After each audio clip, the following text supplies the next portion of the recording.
Hello, everybody. Welcome to the top 10 of October. Rayan, welcome back, sir. Let's hear those dulcet tones. Hey. Good to be back, James.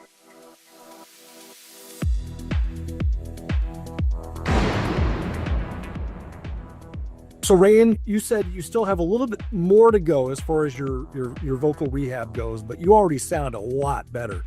So Yeah. Congratulations on that. Thank you. Yeah, I'm better than I've been previous year that we've been doing this, but I still have about 4 more treatments to go to try to bring me back to 100%. But I'm ready to go, ready to look at some locations and check them out, man. Let's do it. Yeah, you sound like it. So last month, when we talked about, we're kind of shaking up the method. We're trying to get a Facebook group specific to these videos going, so that way people who are interested in being featured know that they're going to get more our attention much more easily and quickly. It's much more of a sure thing. We also established that we're trying to get a hashtag started for Instagram. But also another thing that we are going to start doing is to try to give a little bit of incentive to you guys. I know so far, being featured in these videos, all it gives you is bragging rights. All it gives you is the undying respect and admiration of your peers. But to try to add a little more incentive to it, we're going to start putting your Instagram handles as part of the introductory graphic to your shots. So hopefully there's more excitement to be, to being featured, knowing that your Instagram pages are going to be plugged. That we're actually shouting out your social media. Yeah, I think we should have probably been doing that all along. That's true, but better late than never. yes.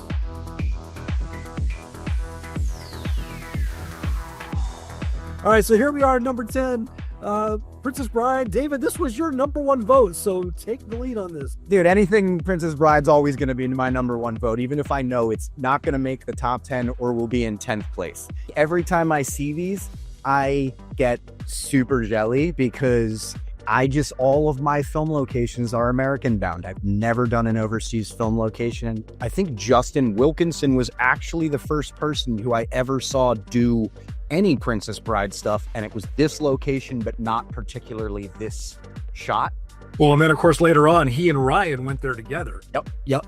Yeah, this place is called Robin Hood Stride. I've been here twice. It's a great location because it's like a playground of matchups. There's just tons. You can spend the whole day there. Plus, it's a 2-in-1 location because you park and then you walk the short distance up to Robin Hood Stride. I don't know, it's like less than a quarter of a mile.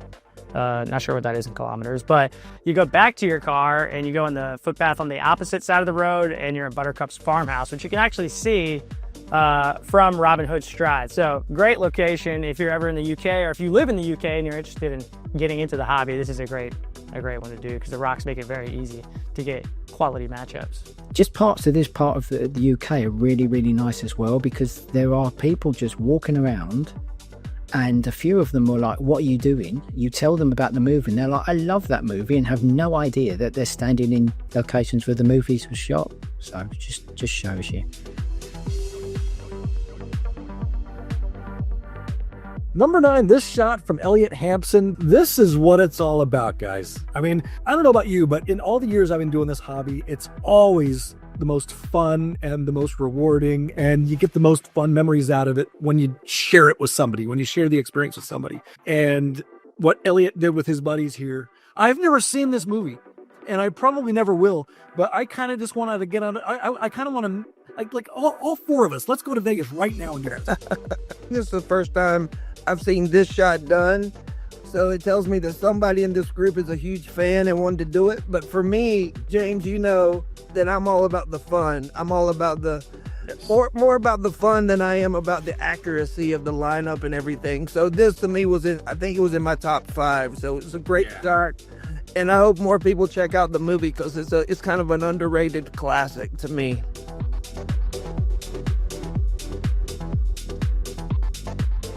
But here's number 8 with a very high level of fun factor for you again, Ray. You're talking about the fun factor. This amazing shot from Hitman. I tell you, I mean, we could be the nitpicky accuracy police on this one. The camera's a little bit off, but I guess a cheap skull cap heals all wounds, because this is just out of this world, huh? No, this guy gets an A+ for effort for me. The cap, the lineup, the location.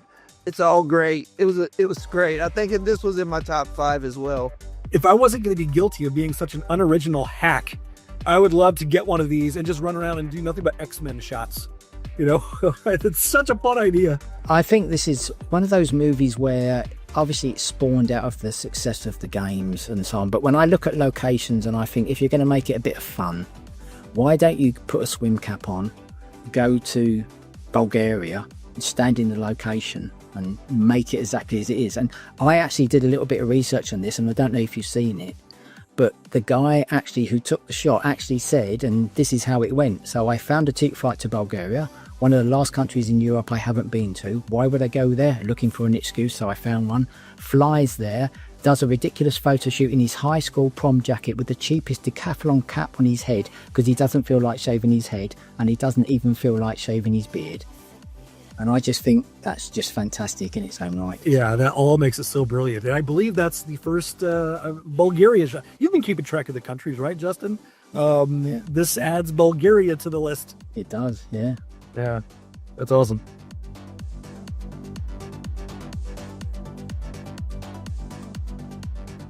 Yeah, I'm not gonna lie, I have not delved into any of the sequels to The Exorcist, but this matchup makes me want to watch it because this is incredible. It's one of the ones that you see and you're like, how in the world did that guy get to that vantage point? Did he have to climb a mountain to match this shot? Now, I saw it's in Utah, so the odds are that he's standing in an overlook in like a national park or something. There's probably a parking lot right behind him. It all depends on where you point the camera, but regardless, it's an amazing matchup. It's right up my alley. I know it's in Justin's vein, being an epic kind of landscape location, so that's why I've got it at number 1.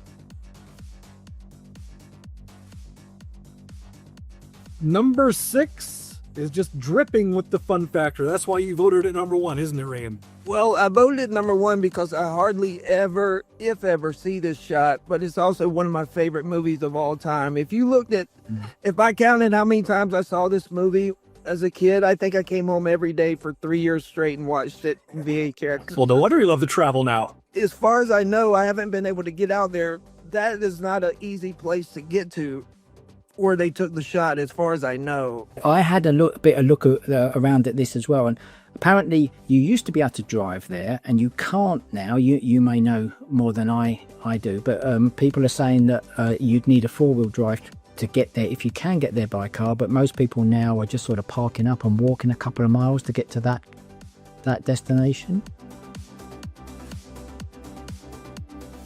Number 5, old Marty McKillop's back. Remember his rampage across Tunisia? Oh, He pretty much owned half of one of our videos because they had all these amazing Star Wars shots. Well, now he's taking on Andor with this beautiful one. Could forget.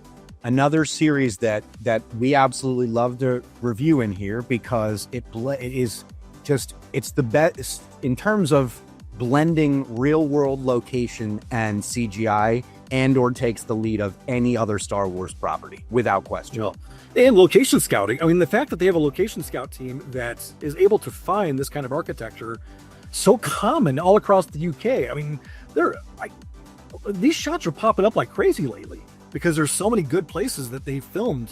For me, James, the most underappreciated point of this shot is he was able to get it without a ton of people in the photo. Yeah. It's another size. People don't realize how hard it is to get out in the wild photos, especially in tourist locations, without 1,000 people in the shot. So kudos to Marty for getting there before anybody else.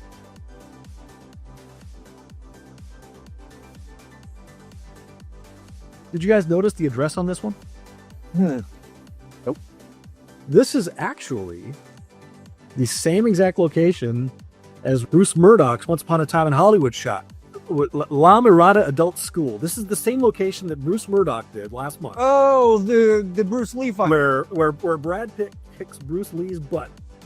This is the interior. This is inside that location. Wait a minute. They were upset about Bruce taking those photos. He told me they got like mad at him but Brian gets to go inside and take these photos? Hey, maybe Brian's got away with people.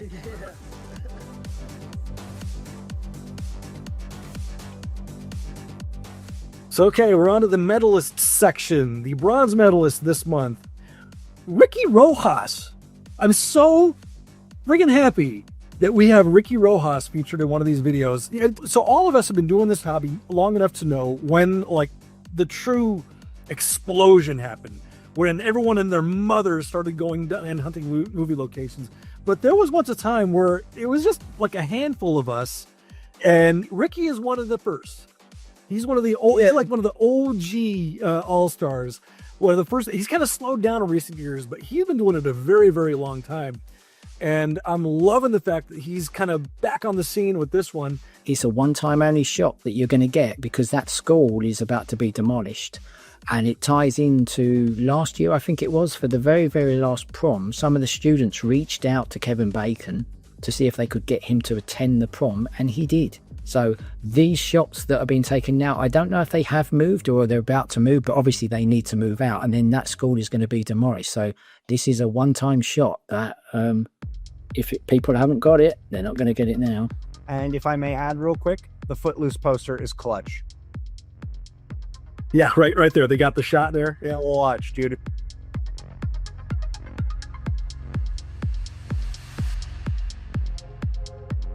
Hope, British Columbia. I mean, going to Hope for First Blood stuff it's a pretty popular one. I mean, a lot of people do it. I've done it. You've done it. But all markets winner with the rainbow.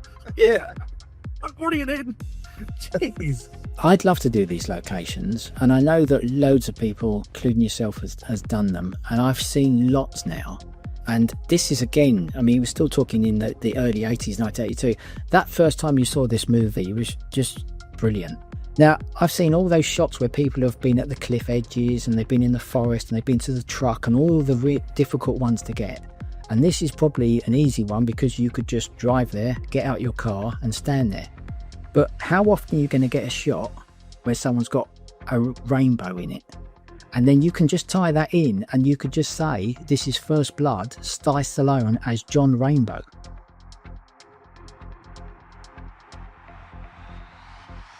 So the Princess Bride shot we talked about at number 10 got the old honorary bump since it was David's number 1 vote. If we didn't do things that way, the true number 10 would have been this shot by Steve Dahlman.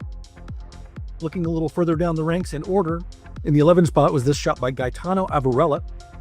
For number 12, I'm not even going to try to herniate myself saying all this. I'll just call her Eves. So Steve Dahlman was really cranking out the quality this month.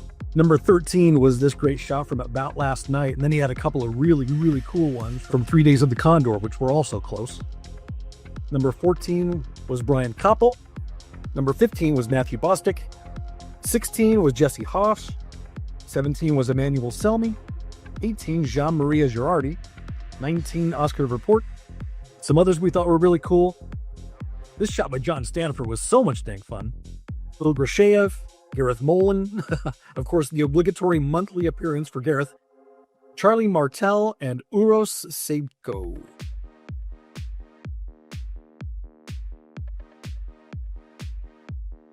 Number 1, the gold medalist is Martin Higgins, our buddy Martin. I know this one has a lot of Quentin Tarantino fans, but Reservoir Dogs shots aren't that easy, and I think most of us understand the fact that the garage where most of the movie takes place has been demolished, and you just kind of accept the fact that there's not a lot of shots to get, but there is this one of Harvey Keitel that's an exterior where the garage used to be. And Martin comes along and crushes it. This is beautiful. If you look at the actual scores on our voting, this was first place, and it wasn't even close. I don't think any of us voted this lower than 6. Yeah, early Tarantino locations seem to have a shelf life for whatever reason. There's not much left from Pulp Fiction, not much left from Reservoir Dogs. So to find something that's this interesting looking, this great of a shot, and to have it look almost identical to when they shot the movie is a feat in itself, and it's a high quality matchup as well. So awesome, number 1. This is not only one of my favorite movies. I love Tarantino. I love his work. This movie is a flawless movie. And like you said, James, most people don't even go to that area because they know, well, the warehouse is gone. And then the Diamond Store is a pool supply company now. There's not a lot of meat on the bone for Reservoir Dogs. And I would say besides Johnny's Coffee Shop, this is probably ranks for me as one of the top 3 shots that you could still get from this film. And he absolutely nailed it. So kudos to you for getting this one, and it deserves to be number 1. And interestingly enough, a lot of people forget, but the pool supply store is literally like a block away from the Burger King from Back to the Future. I've been to both of those places, and I didn't even know that. All right, so that's October. That was a great October. That was a great top 10. I love having 5 opinions to decide what the top 10 is going to be.